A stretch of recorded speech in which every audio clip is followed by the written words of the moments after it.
نو نن به دې دوبۍ ته ولې ته کو چېرې فرض کا زمونږ مشرانو پلانینګ کړی و زمونږ په دې وطن کې سوي نو زمونږ بچي به نن په دوبۍ په سعودي او په ملیشیا کې ولې چې کوم دی خوارزار کېده یو سړی دی وي خو د سر سړی دی وي نو بیا انشاءالله العظیم دا قوم به مخې ته ځي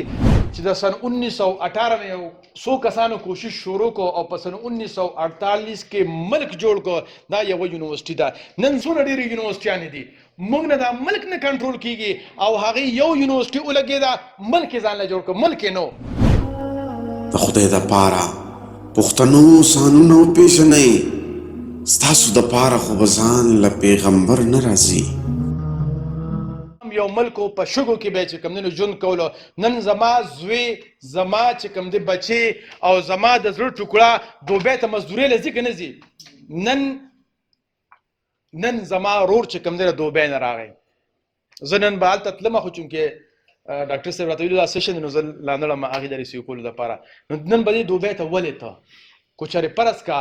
زمونږ مشرانو پلانینګ کړی و زمونږ په دې وطن کې سوي نو زمونږ بچي به نن په دوبۍ په سعودي او په ملیشیا کې ولې چې کوم دی خوارزار کېده ما سره اکثر په واتس اپ فیسبوک باندې خلک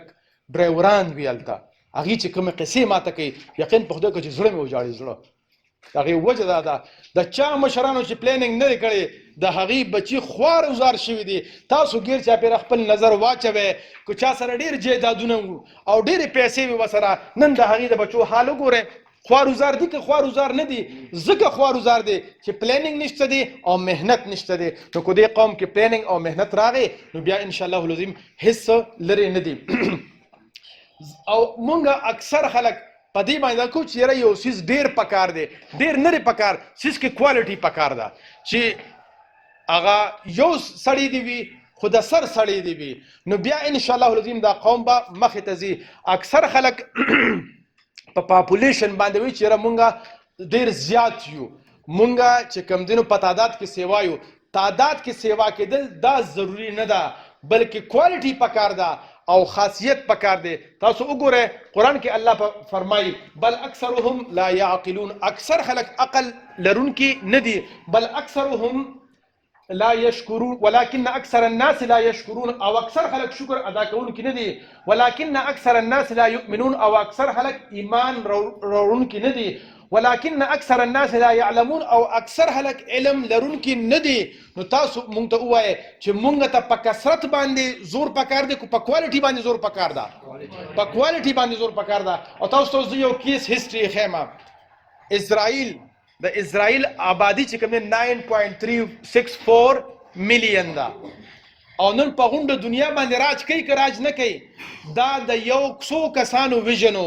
او یو څو کسانو محنت وکړو نن په غونډه دنیا باندې راج کوي په 1918 کې په یروشلم کې البرټ آینسټاین او د هغه نور ملګري چې په هغې کې سیګمنډ فرایډ هم و او نور هم چې کوم دی نو